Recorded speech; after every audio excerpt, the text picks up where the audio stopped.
In this episode of FAQ with AGIQ, I want to talk about rooms and how you should be treating them like the system they are.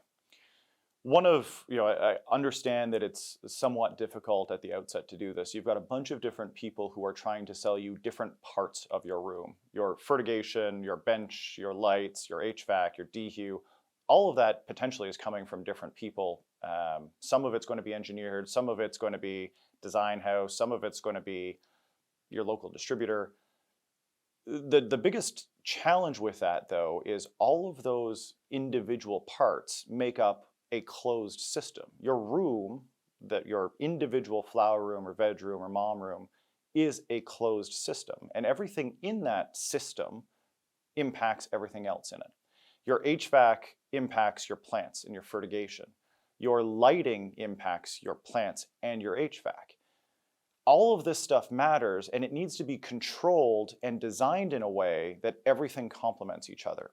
You don't want to suddenly swap lighting types after you've sized your HVAC, for instance. I know it sounds obvious, but again, we see it happen all the time. Your lighting impacts how much HVAC you need. Your watering rate impacts how much HVAC you need. Your watering rate fundamentally impacts how much lighting you need in some ways. All of this stuff needs to be considered together when you're designing a room to be successful. And so I encourage you to take a really holistic view of that room. Similarly, on the maintenance and operations side, every aspect of that room needs to be functioning at tip-top shape in order for that room to be successful. A single thing failing fails the whole room.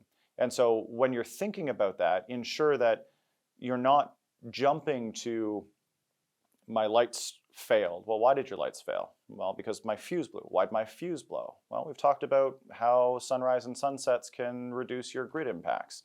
That may be one of the reasons that you're having trouble running a successful facility. There's lots of little impacts and little, the butterfly effect in these rooms is very real. So ensuring that you're looking at that room as a system, both in design and operation, is critically important to its overall success and how much money you're going to make out of that building.